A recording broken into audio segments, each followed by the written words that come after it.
Bəli, bu gözəl mövzu idi. İnşallah elə bu mövzunun ardından bir dənə xırda qıssə yadıma düşdü. O qıssəni də sizə çatdırım, zehninizdə saxlayırsınız inşallah.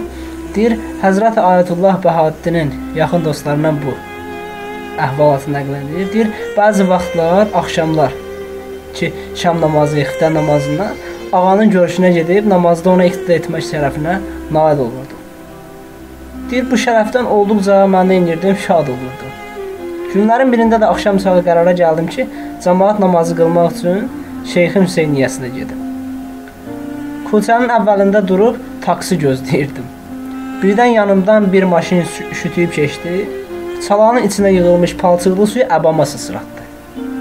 Çox narahat oldum və əsəbi halda maşının sürücüsünə dedim, korsan, gözün hara baxır? O getdi və qəziyyə burada da bitdi. Bir neçə dəqiqədən sonra ağanın hüzuruna getdim. Namaz bitdikdən sonra onun ətrafına toplaşdı. Şeyx söhbətə başladı, amma birdən söhbət əsnasında dedi. İmam Zaman əleyhissalamın çörəyini yeyən tələbə üçün çox ayıbdır ki, söyüş söyə. Tutaq ki, taksi sürücüsü səhv edib sizin paltarınızı neynədi? Çirkləndirdi. Onda gərək cəsarət edib söyüş söyəsiniz. Gərək cəmaatla yola getməyi bacarasınız. Yola gedəsiniz ki, kimsənin narazılığın və ya kimsənin razılığı ilə Allahın narazılığını əldə eləməyək.